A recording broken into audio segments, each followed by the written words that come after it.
So it's not for kids.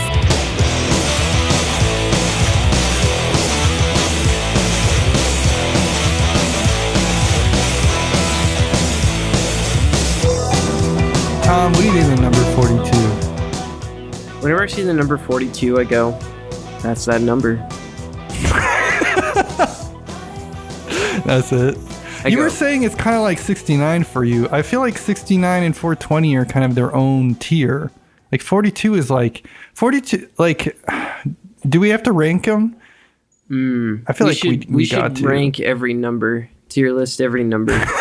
Tier list every number. Yeah. Okay, 69 S tier for sure. Easy. 420 stock has dropped, in my opinion. Too many number. Honestly, I think you need to hit the blunt in Minecraft. In Minecraft? Yeah. For me, it's not even the size of the number, it's the number of syllables. Right. That's fair. 420 is B tier, and you know what? Let's put 666 in B tier as well. Okay. 311 is most definitely A tier. You know that. I love my 311's A tier. Whoa. I think 42 is B tier though. Like if 420 is down there, 42 is also in there.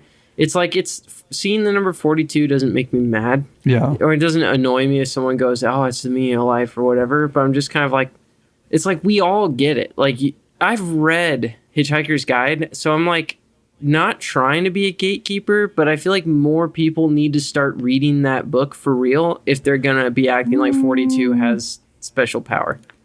I disagree with you. I feel like most of the folks that reference 42 have either read the book or at least watched the movie. I'm saying watching the movie is not enough anymore. It's not enough? You need to get the book back. It needs to be trending again. But to be fair, I don't come across people glazing 42 as much as like May the 4th goes on. And May the 4th drives me nuts. Okay, yeah, no, May the 4th, I don't know if that counts as a number, but that's F tier for sure. Yeah, we can both agree on that. 5-4. What about Mario, March 10th? Where does that go? Mario is working still. It's not recognized enough. I'm sorry. Mario is May the 4th, but it's worse because it can't even survive a year. And maybe it's because May the 4th already exists, but Mario already graded me the moment I heard it. How did March 10th, how did that go stale faster than May the 4th? Because May the 4th was the first one. Yeah, but it was the first IP-based date. It was like May 4th, needed to happen so people could recognize the possibility, and then March 10th is the correct one. Like that's the one we should have been doing. May the 4th is come on, guys. That's a fair argument, I guess. I'm just like doesn't anyone know there hasn't been a Star Wars movie since 1987 or whatever? No, that's true. Why are we still acting like Star Wars is Star Wars is good? Yeah, when the last movie came out in the 80s. It's good for getting all our hot takes out at the beginning. Yeah. That way we can flush out the wannabe fans from the diehard fans. The fans who are like, yes, thank you right now. Those are the ones we want listening to the show. I know we're half joking, but it is kind of crazy to me that Star Wars has pumped out consistent dog shit for decades and it still has one of the world's biggest fandoms. There's name one other franchise that does that. Maybe Transformers? Yeah, Transformers is a good example. But Transformers, well, no, I guess it's also true of Star Wars. They both have, there's good or decent TV shows. And then there's just dog shit mainstream movies. It's how is this sustainable? How do we let this happen as a society? Pokemon hasn't been good since Gold and Silver. I don't think Pokemon's ever been good. This is my true hot take. Let's keep it coming. I think Pokemon is a bad anime. And it's a mid video game franchise. I said it. Yeah, no disagreements here. The card game's kind of okay.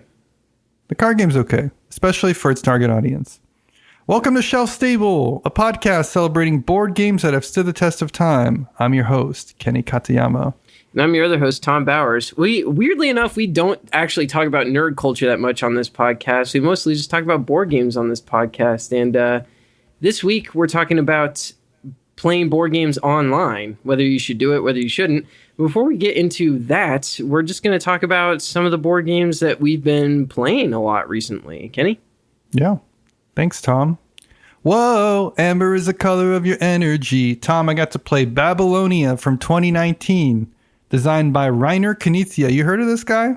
Hey, y'all heard about this Dr. Knizia? We're doing Jay Leno impressions again? Yeah, you were doing Jay Leno. Yeah. Hey, y'all. Hey, anybody hear about this guy, Reiner Knizia? It's published by Ludonova. Reiner Knizia, ladies and gentlemen. What is Babylonia about? Babylonia is another Knizia tile layer. It's not part of his big three, so it's not Through the Desert or Samurai or Tigris and Euphrates, but it is in that same category. It's like the what shape are the tiles? It's like this. It's the second realm of hell or whatever, the second circle of hell in Knizia's Inferno. Shit, this one's gonna need some editing, huh? You want to just start over? Reiner Knizia, anybody heard of this guy? Ludonova. This is another Knizia tile layer. This is in the second circle of Reiner Knizia's hell, and this one has circular tiles that you place on a hexagon board. I would say it's closest to Samurai, but there's also a little bit of Through the Desert. I was originally sold on this as being kind of Rebirth adjacent. I can see Rebirth spawning off of this, no pun intended, but I don't really see them as too similar, actually, after having played it. They all have similar things. You know, you can place a tile almost anywhere. There's not a lot of restrictions. When you place a tile, you get some points, and you're trying to maximize your point gain based on the rules for that particular game. Every time you play a Knizia game like this, you're always like, is that it? Is that all the rules? And then you play it, and you start to develop this kind of depth to it. The catch with Babylonia is it combines the surrounding for control of something like Samurai with the route building / connecting things together of Through the Desert to make a surprisingly refreshing game. I'm always kind of impressed when Knizia riffs off of his own ideas, because the expectation is always like, oh, this is just going to be this with this. And sometimes it's like that. That's how I felt about like the Lost Cities card game. But in this case, it feels like a very fresh and kind of different design. I'm still scratching my head as to how much depth it has compared to the others, because I left the game feeling like, ooh, I really want to play this again right away. But I also had a sneaking suspicion that it might get stale after like 10 plays or so. Who am I to say? Why am I making these predictions? I got to play it again, and at a minimum, I'm enjoying it right now. I'm intrigued. To very briefly go more into the scoring. So you score for connected symbols that all match the symbol you're trying to surround. Then you also take that symbol you're trying to surround if you have the most control of surrounding it. So it's like both pieces from Through the Desert and Samurai combined into one game. It's crazy to me that, you know, I know we try to literally never bring up brand new board games. We actively avoid ever talking about them, and we tend to do a really good job of that. You in particular, yeah. Yeah, but it's wild that you still have yet to play the Spiel des Jahres nominee Loot, as I like to call it, Loot with 3 O's. It's so Knizia-like. It's crazy. Okay, well, we need to get to that one. The circular tiles on hexagon locations is what's making me feel like I wonder how Loot-like it is. Yeah, well, let's figure that out, because you've only played Loot and I've only played Babylonia. So we'll come back to you next week with the verdict. Yes, we'll cross streams. Yeah, and that'll probably give me another chance to play Babylonia. I definitely want to follow up and share if it's continuing to have teeth or if I'm correct in my fears. That's Babylonia from 2019. Okay, Kenny. Well, I'm talking about Brass again. But I didn't play Brass Lancashire or Brass Birmingham. I'm not playing any of that shit. I'm playing the original Brass, no subtitle, from 2007. And by this, I mean the actual original copy. I wanted to see it, kind of. I don't know if I've ever actually played the original beige, ugly-ass copy. It's designed, of course, by Martin Wallace. The version we played is published by Warfrog, but if you were to buy it in stores today, it's now published by Roxley. A few caveats here. I'm not entirely sure if we ever figured out what the ruling actually is when it comes to the distant cotton market. We ended up playing the cotton market the same way that I understand it works in Lancashire, which is that you flip a tile over and you gain income steps equal to the position that the disc is set to. But reading the actual original rules made it almost sound like you're just supposed to gain a little bit of money straight up. And the symbology kind of indicated that as well. So it wasn't entirely clear if you're actually supposed to gain like income or just money. It's really frustrating because of the way that these games are now collapsed into one listing on Board Game Geek. It's really hard to like find answers to the original version of Brass because it's been superseded by Lancashire. Isn't there a page in Lancashire that says like, if you want to play with the original rules, here's what you change? Couldn't you use that to like reverse engineer how the rules worked in the original one? I'd have to go look. We didn't have both on us at the time. The only major difference that I know of besides that, though, is that there are not regions on the map that are removed based on player count. If you played with 3 players like we did, you simply randomly remove 9 in Canal and 6 cards in the Rail era. It really, I don't think it like changes things all that much. Obviously, it gets like really clunky at 2 players to do it like that, which is why the game officially doesn't have a 2-player variant, the original. And then as far as I know, like some of the distant cotton market tiles are also scaled for player count in the new version. I don't believe that's the case in this version. I'm not sure. Really minor differences in that sense. Everything else is like pretty much the same. Some number tweaking, I guess, but that's about it. It played out pretty much the same way a game of Lancashire would. Aesthetic-wise, based on what you said, I'm assuming you prefer the Lancashire version? Well, yes and no. Lancashire does a lot of things right. Mostly having different regions on the board color-coded is really nice because it just helps your brain sort of connect things more easily and figure out where things are. However, there's some amount of charm, and this is almost kind of what we were talking about with things like Samurai Swords or these older games. There's certain charms to the fact that like the board looks like an old-timey map and all the icons look sort of the era. They look like sketches, or they just kind of have like that something early 2000s look and feel that just kind of puts you in a different time and place, as opposed to the modern Lancashire that like it feels almost like they are bringing the old world of Lancashire into a new telephoto lens or something like that. You know what I mean? Where it's like we just get to see high fidelity 1800s as opposed to like experiencing the 1800s through the mediums by which the 1800s had to preserve their own image. Does that make sense? Yeah, that makes sense. It's almost like the original live action Batman versus like the Chris Nolan Batman. Yeah, kind of. You don't have to agree with me. I'm just like no. I think I get where you're coming from. Like the Tim Burton's Batman versus Chris Nolan's Batman. That actually is a really good example of like the way this feels. Because Tim Burton's Batman. Wait, whoa. Do you think the original live action Batman is the Tim Burton one? Are you talking about the Adam West? Yeah. Oh, okay. I thought you were talking about Tim Burton. No. It's more like Tim Burton. Actually. Sorry, I was very gatekeepy for a second there. Yeah, to me, it's like Tim Burton's versus Chris Nolan's Batman. Because Tim Burton's Batman, it's like it is leaning into the cartoonishness of things, but it still has this very gothic, like dark vibe.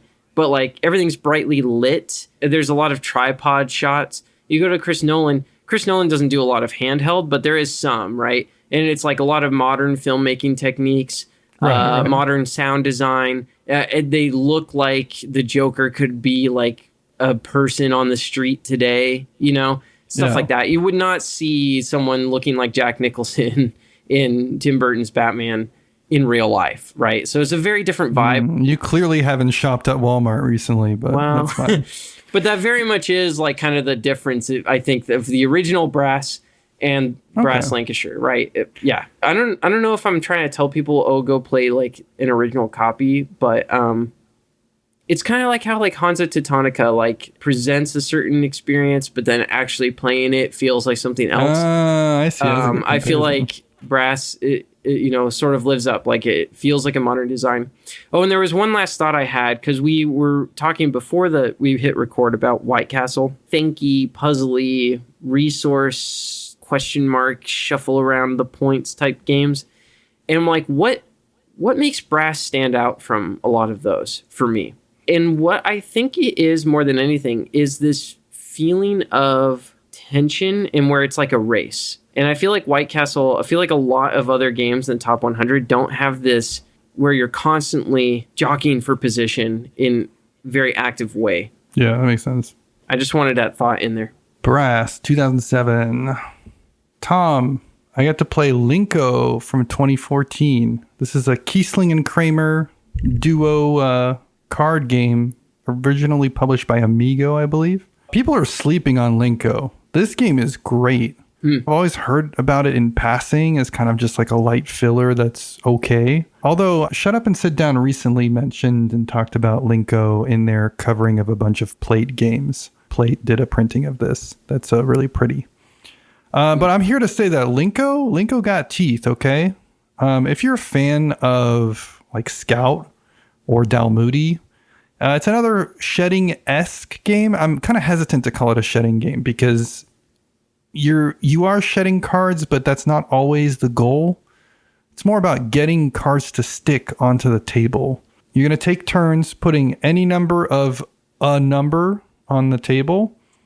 And if you play the same number of cards, but they have a higher value, you can force an opponent to bounce back or even like steal their cards that they have in front of them on the table.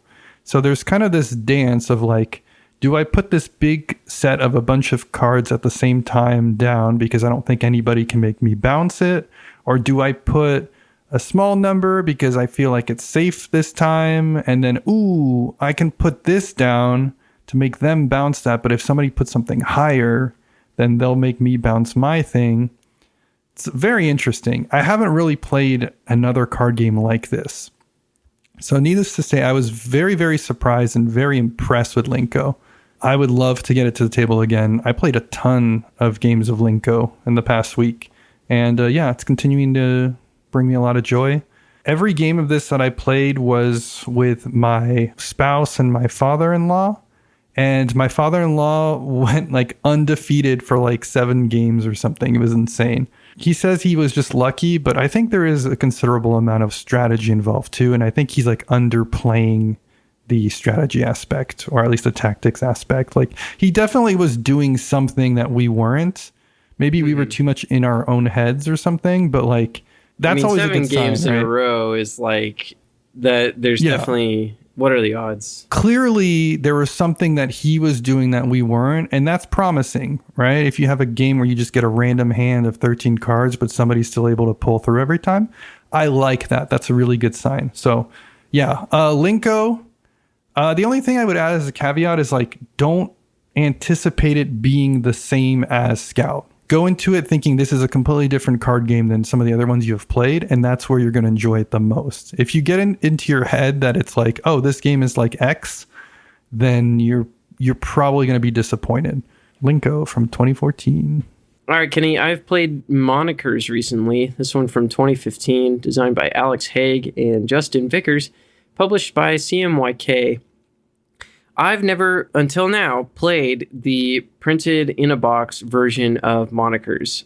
I've always played a sort of make it yourself at home version that you've called Crazy Bowl.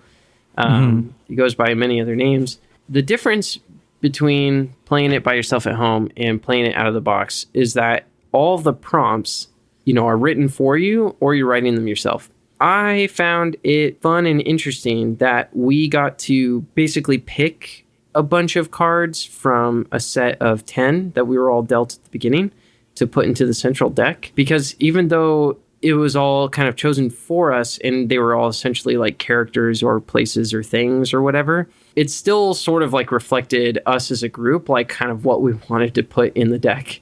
Nice.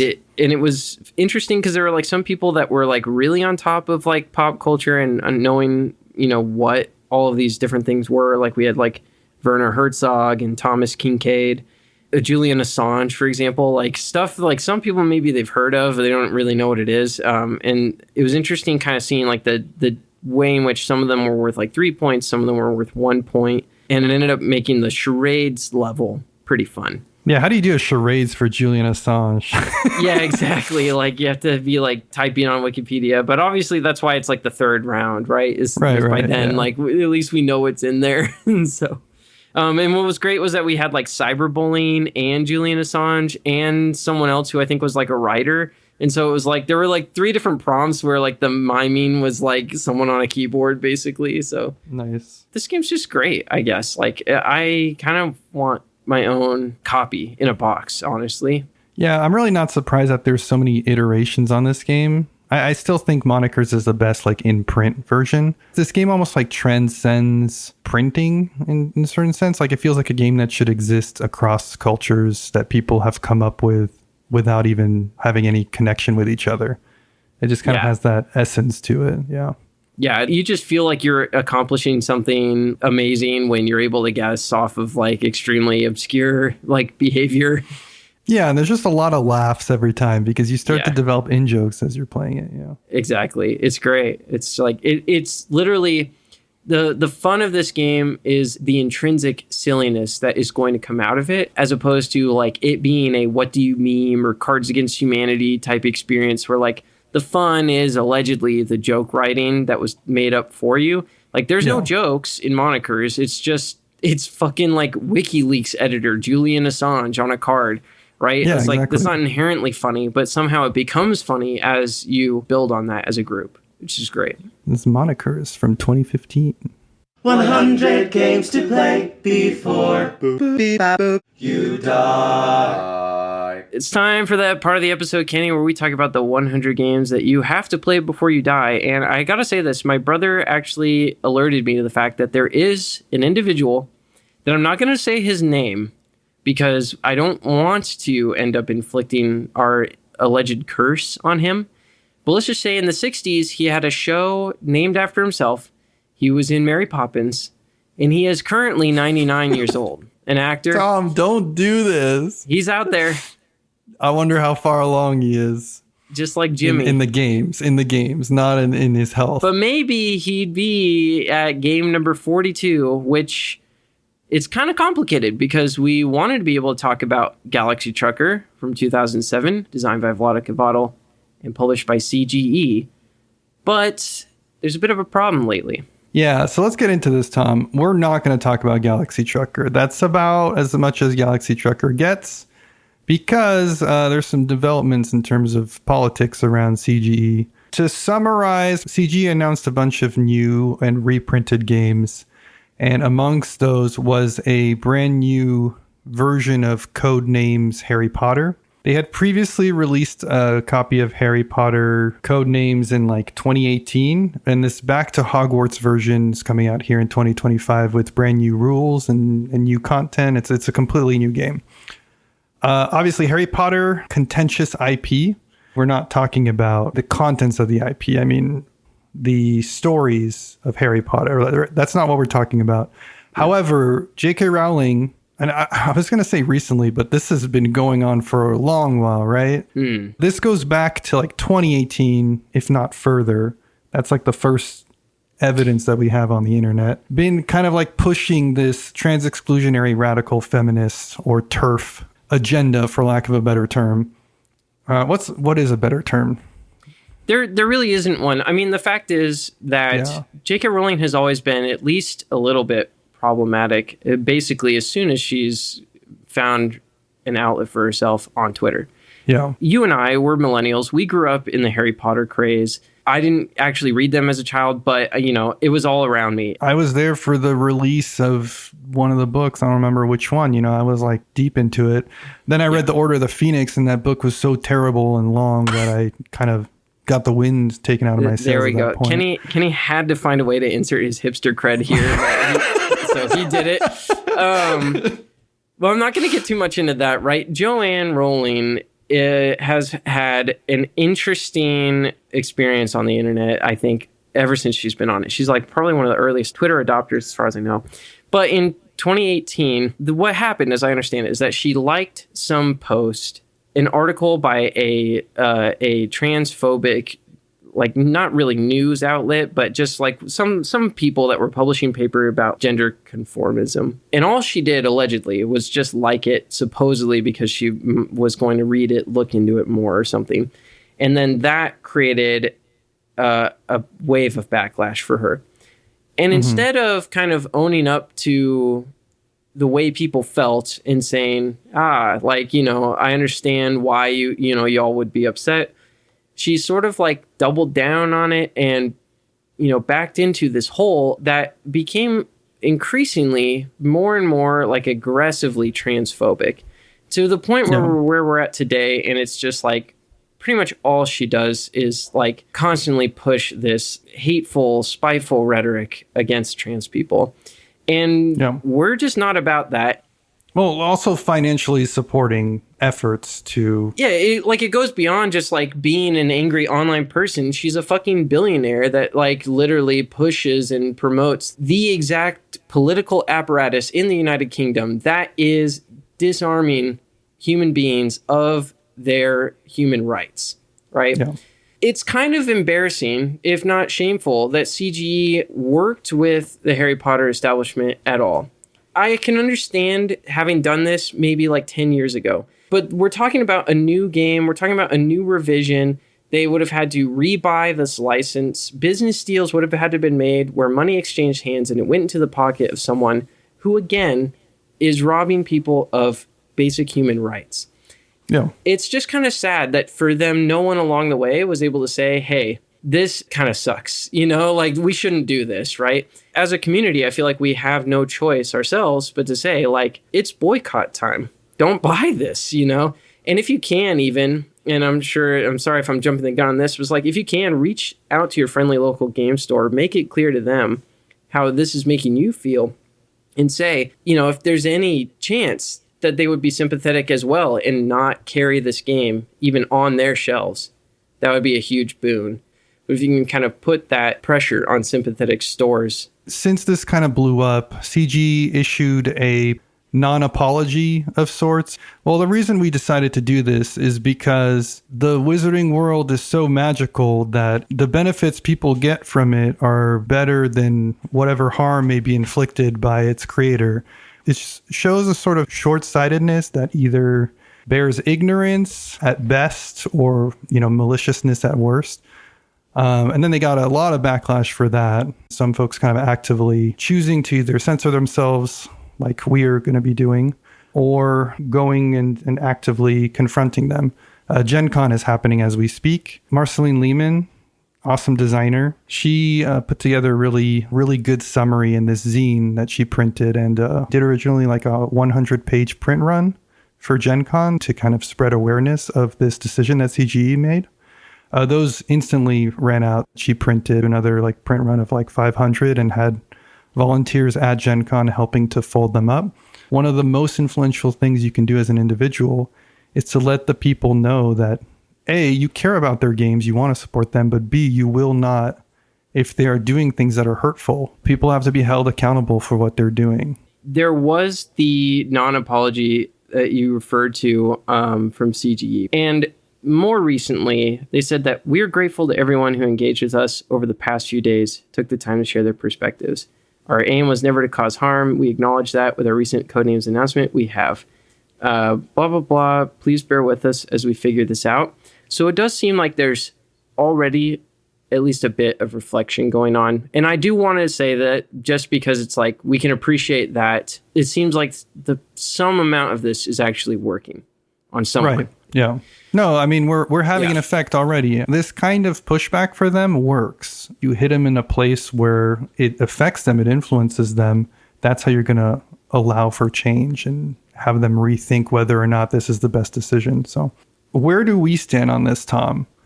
I've kind of been thinking about this. So for sure, I don't think we're going to be covering any CG games moving forward until at least they make a statement that's a little bit more proactive or firm about what they're going to do. But even that might not cut it. Ideally, what we would like to see is for them to roll back the selling of this new version of the Harry Potter code names. I sort of understand that they have like a ton of product that's going to end up stuck on their hands. The most noble thing they could do is basically say, we understand we messed up and we're just not going to sell this at all. Yep. That would be unprecedented, but incredible of them. The next best thing that I think they could do, and I'm kind of just spitballing here, so bear with me, is that 100% of the proceeds ends up in a political, like some NGO that basically counterdicts whatever the fuck J.K. Rowling does. Yeah. So going towards a lobby for trans rights in the United Kingdom. The thing to consider is that like it's not just the financial exchange. There's also the fact that the product, the artifact exists for folks to consume. So yeah, I would even argue that's still not enough, but at least it shows like a concerned effort to rectify the, you know, what impact it has for them to be releasing a game like this. As far as Vlada Kavadl goes, Vlada's kind of on thin ice with us. It sounds like Vlada in the CG Discord mentioned that he wasn't involved in making the deal, but he also kind of was a little wishy-washy about speaking to it. I don't know, Tom. For now, I think I'm going to group Vlada in since he's pretty influential. His speaking to it so far hasn't been super vocally against things. And I just think this is the kind of matter where you can't be complacent. You kind of have to take a stand because not taking a stand is an opinion in and of itself. It also made me reflect on some of the games that we have in the 100 games, as well as just some of the things we choose to cover. Mm-hmm. I kind of don't want to cover any terraforming Mars moving forward. Like, it's okay if we mention it as an analogy, right? But I don't think we should be like, this week I played Terraforming Mars, because Enoch Frixelius, not the designer, but the one of the heads of the company that publishes the game, kind of a shithead too, you know, has said some pretty bigoted stuff on Facebook. Also, the company feels perfectly justified in using AI art. So my proposition, Tom, is that we don't cover Mars or Frixelius related stuff moving forward while we're at it. I think I can live with that. And then that got me thinking about Phil Eklund too. I think I'm okay with the coverage of Phil Eklund so far. I feel like every time we talk about Phil Eklund, we're like, he's a shithead. So we're not ever talking about him in a positive light. So as long as we continue to cover him in that sense, and we're not like, I played this awesome game by Phil Eklund with no context or something, then I'm okay with where we're at with Phil. I guess on a lighter note or on a more positive note, I do believe in people genuinely reflecting on their actions or taking stances to rectify either previous statements they made or previous actions that they have made. CGE will never be off the hook, but they can get back into good favors if they show that they're taking the right actions. Daniel Tashini said some pretty questionable things on social media as well. Designer of like Tzolk'in. But he has since been really proactive about apologizing for those things. And both the companies that he works with pushed him, as well as he took steps to kind of get educated about matters, make genuine apologies, and learn about things that he was ignorant about. It's been done before, and it's generally been recognized positively. Just because you messed up doesn't mean it's over. And I would much rather see somebody that messed up acknowledge that and be proactive about fixing it versus it being this like, you know, you're out kind of matter. If you can't be forgiven for your sins, you will just become evil, you know, because you'll have no other path forward. So yep. CGE has a path forward here, the start of something that could move them in the right direction. And I really hope that they can follow through on that. Right. Because there's also the interpretation that this is just like them kind of like calming the storm while Gen Con happens. And I really hope that's not the case. That would be the pessimistic angle. So if you're listening to this and you're like, why is this such a big deal? Or, what is the whole deal with like trans rights or something like that? There's a lot of really good material on the internet. One of the things that was really enlightening for me was a couple years ago, there was a Reddit thread that was somebody asking like, what does it really mean when people say like trans rights or human rights? And there was a really, really good answer that at least resonated with me. I'll post that in the show notes.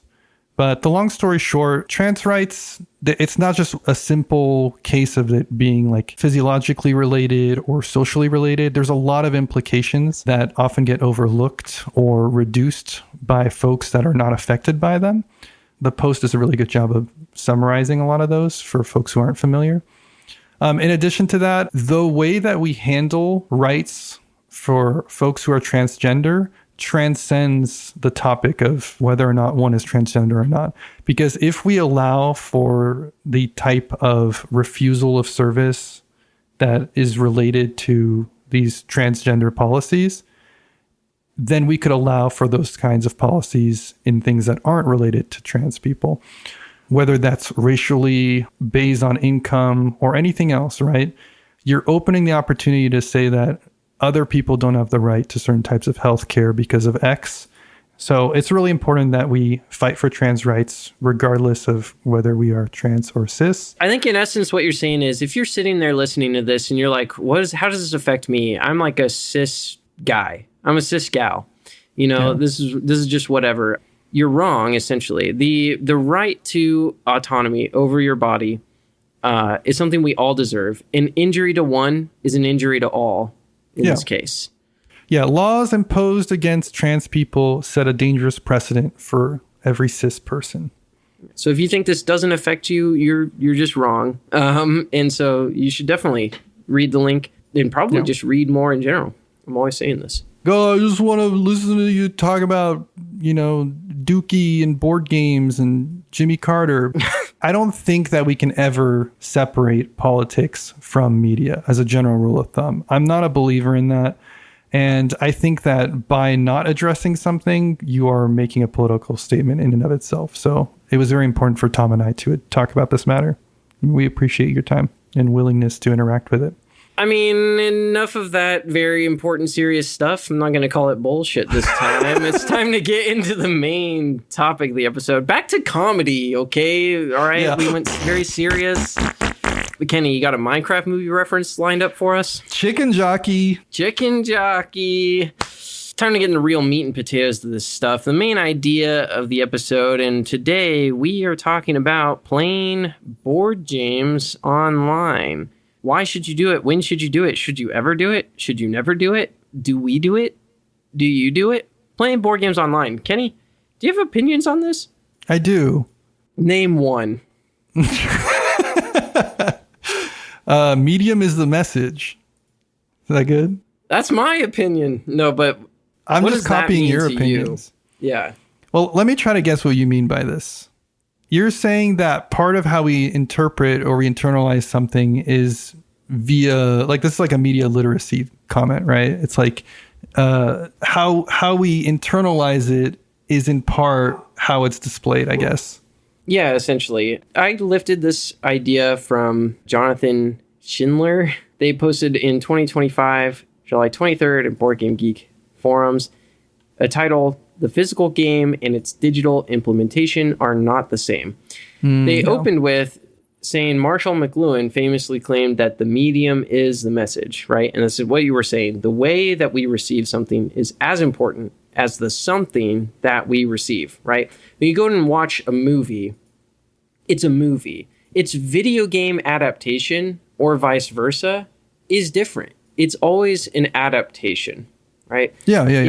If you played The Last of Us, you experienced The Last of Us in a way that was different than having watched the TV show. Or if you read the Wikipedia synopsis. Or you read the Wikipedia synopsis, right? They're all essentially adaptations of the same story, but they affect you in different ways. Yeah. The vibes, the feelings, like the physicality of it are going to be very different. And I think that is really, really true of online play. And to, at the risk of being a bit reductionist, like we've experienced this firsthand where I can't remember what game it was for me, but there was one where I played it on Board Game Arena first and I was like, that's mid. And then I played it in real life and I was like, this is great. I think on a general like differences between the two, the most salient thing that people point out is that physicality or the actual touching, the toyetic nature of the components goes a long ways. But I don't really think that's the only thing at play here. So some of the things that are like less apparent are the way with which you grasp or internalize the rules, as well as like how you interface with those rules. So when you play a game on the table, you're going to need to know the workings of it, or at least one person at the table needs to know the workings of it so that they can make sure that the rules are being followed. With online clients, sometimes there's some automation. And even with something like Tabletop Sim, you can have certain assumptions because you can click a button and some things will happen a certain way. For example, even if nothing is automated as far as how things move around on Tabletop Sim, just the sheer fact that you can only see the cards in your hands and other people can't allows you to go, oh, well, I didn't know that was a rule, but that's already explained to me via the way that I'm able to only see my cards and not others. But then things go as far as being like straight up enforcements of every single rules case. Board Game Arena, as well as like independent app implementations, they tend to have all the grounds covered. So you don't run into those issues of like, am I playing this correctly? Is this even a permitted rule? That kind of stuff can be a blessing and a curse.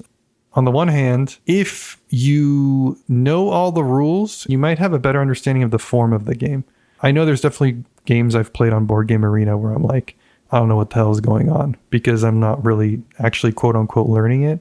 But on the flip side, there are some games that are just so chaotic and hard to understand that it kind of helps to have that automation sometimes on Arena. The thought I had while you were saying all that was like one thing that never happens in real life is you go, oh, that's what happens? Oh, shit, and then and then you're just stuck with it. It's like in real life, you can always roll it back, right? Just as an easy example. It's going to be something fitting to the experience that isn't going to hit the same. I realized just a moment ago what game it was that we played originally, I think, on Tabletop Simulator and then later played in real life that impressed me very differently. And it was Heat, Pedal to the Metal. Oh, that's right. Yeah, we didn't even play on Board Game Arena. I think we played literally like a Tabletop Sim version or something. It was god-awful. It really didn't shine at all. But as soon as I played it over the board, it was like the physicality of like all the little details, it's just so easy to miss. Like how you have like the little stick shift pawn that moves on the player board and stuff like that. It's just like all of that stuff was like absent. Even just like the heatedness, no pun intended, of like having other people around you at the table, looking at the board from a bird's eye view versus having the board perpendicular to your body on the table. Those things have a huge factor, at least when I think of like Heat. It makes it almost sound like we are like Luddites or something, like technology haters. We're like, let's just play the original board game, as designed to be a board game. But it's interesting because we've reached an era where some designs will actually be built with the online implementation in mind from the start. So a game that comes to mind right away. Swear to God, Tom, if you are going to say Daybreak by Matt Leacock and Matteo Menapasi for the 500th time on this podcast, I'm going to like pull my hair out. Well, what's another game? Daybreak. Like they released it on Arena first. Jesus Christ. The errata of the original print run of the game was pretty significant. There were a lot of like cards that had just straight up like the wrong icons on them. The rules text was like a little bit vague and confusing in some spots. And, with the online version, you can just like roll out these updates pretty much automatically. But now there's copies of your game out there in the wild that have the wrong text on them or have vague information that is hard to fix, maybe even in a second print run or something. If you talk this much about Daybreak when we're not allowed to talk about it, I don't even want to like think about, what is it, 2029 when you're like, you're off the hook and the chains are released. When it's like, finally proven to be shelf stable. Yeah, welcome to Daybreak Stable with Daybreak Bowers over here. Hey, to be fair, I don't think I've brought up Daybreak in like 40 episodes. No. Tom, you brought up Daybreak like 2 episodes ago, and there was a streak where you brought up Daybreak like every episode. And you're like, sorry, new game alert, but this totally makes me think of Daybreak. Just like, what can I say? It's the best game ever made, I guess. I think the worst part is like, I think this is actually a really good example of Daybreak, but you've had so many like kind of arbitrary examples using Daybreak that I'm like, God damn it, this is the one where I call you out on it. Like, yeah, you really fucked up. It is a really fair point when it comes to Daybreak. I know there are other games that were either pre-released or like designed with Board Game Arena in mind. It's not the exception, but it definitely was one of the flagship ones. So, you know. I guess I tip my hat to you in this particular one. I twiddle my fedora to you, Tom. Finally, a good Daybreak example. There are other games that I actually prefer playing digitally. Do you have any in particular? Well, I was going to say, I found that with some exceptions, almost any game that involves rolling dice and adding up the sums of the dice, I think I prefer digitally. Interesting. I don't agree. I would almost go further and say I prefer playing them physically. So what is it about it? Just the fact that it does the math for you? There's 2 factors for me. One, you can really trust in the full randomness. There's always like that. I always have this nagging doubt with dice, and when I roll them or see someone else roll them, about in like the sussy, weird ways that people roll dice sometimes, where you just go like, did those get a solid roll there? Like, I don't think you're cheating, but like, can we actually call that a roll of the dice? So there's that, but it's mostly like in certain scenarios, at least, it can be such a tedious effort. It really depends on whether the dice rolling feels like if there's push your luck or sort of like gamble factor involved, it's way more fun to like roll them in real life. I'm thinking of things like King of Tokyo or like fucking just even straight up Yahtzee. Or like Can't Stop. No, actually, so Can't Stop is one of the ones I think is actually a lot more fun online. Really? Yeah. I think that Can't Stop is more fun in person because you got the whole table going, you can't stop. Whereas when you play online, it's like pass, your turn. So I don't know. Okay, to be fair, I've never played Can't Stop while not being in a voice chat. Like, I can't imagine playing Can't Stop against random strangers online. That would make me go insane. Yeah, that's another factor, yeah. If I was playing Can't Stop online with other people, I think the tedium of Can't Stop can really be like just how many times you have to chuck the dice on your turn. And like, when you're just sitting and watching someone do it at like, it starts to become exciting when you're like cheering for them to bust, but like it often takes like 4 or 5 rolls on their turn for it to get to that point. It just takes that little bit of like mental gymnastics to like figure out what the dice pair options even are. I don't know. I just kind of give the edge to online. To be clear, I don't mind playing Can't Stop on Board Game Arena, but I definitely prefer playing it in person. But it's just me. Yeah, for me, the excitement of rolling the dice and seeing them clink, I think there's a focal point when it comes to that. So when the dice are just there to generate randomness, I really don't care for them being rolled.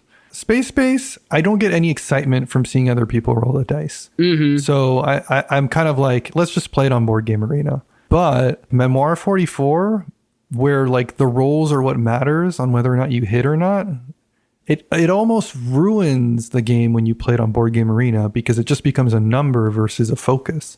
Yeah.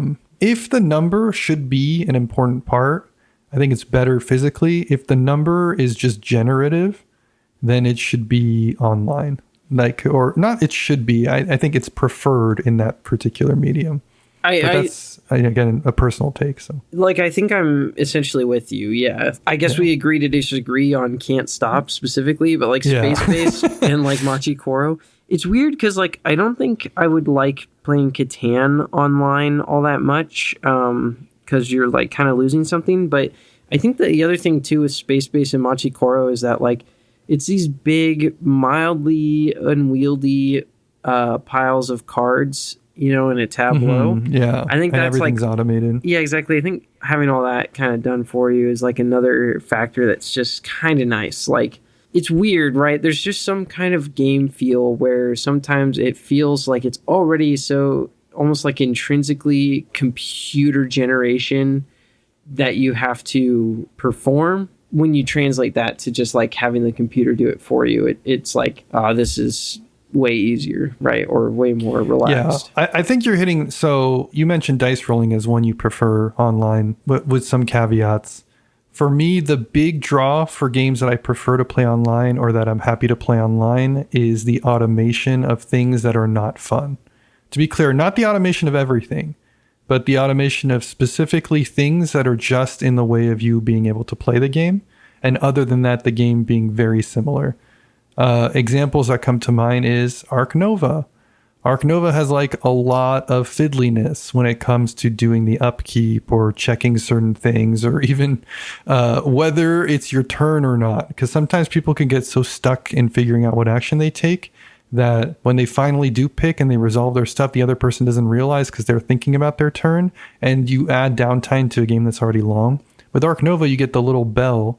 You get like a little notification as soon as it's your turn. There's no doubt about it. But on top of that, like the setup, you know, the everything being resolved and choosing what order to resolve it in, like you just get all your options up front. And those are not things that I find interesting about playing Arc Nova. Putting the stuff out on the table and like figuring out, did we do this trigger? Did we do this trigger? Like, I just want a list of all the triggers. I do still think there's some benefits to playing Arc Nova in person, but I generally prefer it online. In a way that you can sum it up, it's almost like if you find it easier to have a printed out list of procedures to take between every turn, that's usually where I'm starting to get to the point where I think I'd rather play it online. Do you like playing roll and writes online? It's weird because it's like I think I prefer it online because my art is bad. The markers are flimsy 90% of the time, and the paper is like small enough that like etching in is sometimes like a little bit, you know, tricky. That said, you know, I sort of recognize like the irony of failing to capture my unique spirit or whatever by putting the writing into the screen. But if it's like a pretty technical roll and write anyway, like I don't think I mind it. It's probably like one of the better category of game that you can play digitally. Yeah. I like the scratching of the pencil on the paper for the physical versions. I don't like how it adds a considerable amount of time to something that should be a pretty light activity. It also kind of emphasizes how solitaire the experience can be. But online, again, I kind of feel like you've abstracted it so much that it feels kind of like a smartphone app or something. Yeah. So I don't know. This goes without saying, but I'm not super high on roll and writes anyway, so maybe I shouldn't be judging them because I'm just going to talk shit for both mediums. Yeah. Do you want to talk about one of these other talking points you had? I was going to say, so another thing that kind of happens when you play games online, I feel like it all kind of comes down to like, what are you trying to get out of it? Are you trying to facilitate games between yourself and long distance friends? Or are you just trying to get like more reps in with some kind of a game? Because if it's the latter, there's some other major downsides really. And I'm sure we've both encountered this quite a bit, which is like, there's so many games out there. You can't really be good at them all. So if you're finding a game that you're like, I want to play the crap out of this, you know, even if you only ever played it solo, you're going to end up developing heuristics, like patterns, strategies, right? A metagame. Yeah. And this gets twice as bad when you're playing it online against people who like really understand the game. And then you find yourself kind of having to choose that fork in the road. Do you take the path where you become as good as all of the random strangers that you're playing online? In which case, you're probably going to bring it back to your IRL friend group and no one will want to play it with you because you've become #too good. Or do you sort of like stick your head in the sand and continue to have a bad time online? I know I personally struggle with making the choice to continue to have a bad time online, aka like lose at games. So I often just end up not playing them hardly online at all. It's the classic Smash Bros conundrum. You're too good to play with your friends. You're too bad to play in tournaments. Yeah, like that's going to naturally emerge at some point if you're playing online. Like you can start to push yourself to where you're not necessarily winning games that you're playing online, but you're leeching like the strategies nonetheless. Like no matter, even if you like did, I think, actively avoid it and you just kept playing reps, if you cared about like improving your score, even just in terms of your personal best, you're going to end up, developing an understanding that runs deeper, right? The other side effect, which you kind of hinted to, is you're narrowing your options for what's actually good play. Because over the course of either playing solo or playing with a bunch of metagamers or just folks who play a lot, you're going to start noticing that some things are better than others. And then unless you're explicitly trying to handicap yourself, it's just going to feel weird to do the things that are quote unquote weaker. Whereas like you wouldn't even know that was a weak move if you hadn't played online. Yeah, and it will kind of haunt you in that sense too, which... this isn't like necessarily like a bad thing. It's just kind of like... It's more just a thing to know. Yeah. I wonder if there's like a term for this reality, right, that we all kind of live in, where it's like, if you do something often enough and thoughtfully enough, you're going to improve at it some way or another. And then you'll not be able to kind of like go back to that original self that you were before you knew any better. I think of Netrunner a lot when stuff like this comes up, and how I was when I was first playing the game. And I definitely was like in love with it for its like aesthetic, and I really wanted to make like a deck where using Link was like the thing to do somehow. But I had like no clue kind of like what that looked like. And then nowadays, like, I would just think it's like hilarious to see someone else who is like, I want to play like the Link deck, I'd be like, power to them, but like just know how weak it was as an overall idea. Or even just kind of like when you install and advance an agenda, the patterns to it are so specific when you really understand the gameplay from, a tournament level. It's weird to think back that there was like a version of me that was just kind of like, I'll just install an agenda whenever, and I'll just kind of advance it one advancement at a time on a random turn. Yeah, there's like heuristics you build. Maybe it's just like heuristic development. Maybe that's what we're calling it. I really like the idea of calling this like the Smash conundrum, because like this, like, I don't know, I feel like that's relatable to our audience.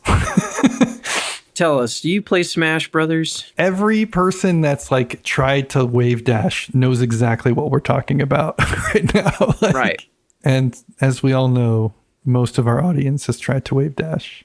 Okay, what's the point of this whole conversation? I guess we don't need to have a point, but I'm like trying to figure out like, how do we smush this all together? We should have taken up arms perhaps and like been in like column A, column B about this. Oh, like right Twix v left Twix? Yeah, exactly. I'm always putting the Twix against each other. I mean, we both agree, right? There's benefits to both. Yeah, it's interesting because I don't really have like solid advice that people can kind of go out on this one with, because as we all know, like we try and make ourselves an advice podcast. Try to really be constructive here. Yeah, I guess it depends on like what people's objectives are. Maybe we can work our way into that. If you thought the game sucked and the only way you've ever played it is digitally, and someone is laying it out at a board game convention or laying it out at your weekly game night, and you see it and you go, I didn't like that one online, you might want to try it one more time. Unless it was like a 2 out of 10 type situation. Like I would extend that to other things too, right? If you played a game but it was taught badly, or if you played a game and it had bad people around the table, it's probably worth giving it another shot there. If you played a game and you fundamentally didn't enjoy a core tenet of it, you don't have to subject yourself to that. There's plenty of games out there. Like if you played Monopoly Deal off the recommendation of this podcast, you should play it again. Yeah, play it online. Is there an online client for Monopoly Deal? That's $1 million idea right there if there isn't. It's only 3 games according to Tom. Daybreak, Monopoly Deal, and The Gang. It's true. Oh, and Brass. Well, see, I think comparatively, you talk way less about Brass, in my opinion. Somebody's got to get the scraper in here and do the Control F on like every episode and figure out how many times you've mentioned each one. Yeah, do the math. Let's say your goal is to be social. Is there a winner? I think physical. Even if you have a voice chat, you're probably going to get more out of a physical thing. Read body language. Can have a more personal connection with people. Oh, yeah, definitely. If your goal is to get good... Online. Goal is to get good, definitely online. You're going to get more reps. It's just going to be faster. No setup. You'll be able to experience a diversity of play styles more rapidly. There's no substitute there. Even if you're going to miss out on a few little things that are physical in nature. If you care about component quality in person... Unless the components are bad. But then that's not the reason you're playing games. You probably wouldn't be attracted to that game in the first place. I don't know. Yeah, unless it has like beautiful art and bad components, but I feel like that's not super common. Just imagine like an online version of Deus. They like fixed all this shit. All right. Well, this is a tough one. I'm curious, Tom. If the game is extremely hard to learn... I'm going to tell people try it over the board. If it's infamously a big rules stack, find like the guy in your town or girl where that is like his life or her, or her. But what if the online client has an excellent tutorial? Yeah, I don't know. I've yet to run a tutorial experience that, well, it's weird. I don't know. You know what though? Maybe that's the real lesson we should take away is that you should design a tutorial over the board in real life for all of your games if you're going to teach it. Okay. More in-person tutorials. That's what the world needs. I mean, yeah, if more people taught like Board Game Arena teaches, like the user-submitted tutorials that are on Board Game Arena, we'd have a better overall teaching experience, I would argue. Yeah, and honestly could go pretty hard. We want to wrap it up? Yeah, I think we've yapped long enough. That's going to do it for this week's podcast. Thank you to all of you listeners out there. We really can't appreciate you enough. If you're approaching the big 100, hang in there. Get a few more games under your belt. Mm-hmm. Don't let us discourage you. Especially if your name happens to rhyme with Mick Tan Psych. Should really start getting into those games. Thank you especially to Michael, Tyler, Devon, and Josh, the Boise RainBeaus. And thank you to Bonehouse for letting us use your song Rot as our opening theme. If you're loving the cast, share with a friend or on Reddit or on BGG. You can also reach out directly at shelfstablecast@gmail.com. All this and more available in the show notes. And if you like what we're doing and want to make more of it happen, consider subscribing to us on Patreon. You'll get access to bonus content and Discord. Tom, we have a special guest on next week. Oh, boy. They actually submitted a topic. The topic that we're going to be covering is nostalgia in games. Is the game actually good? Or is the nostalgia playing a part? Or does it even matter? Tune in next week to find out. Salutations, Tom. See ya. Good night.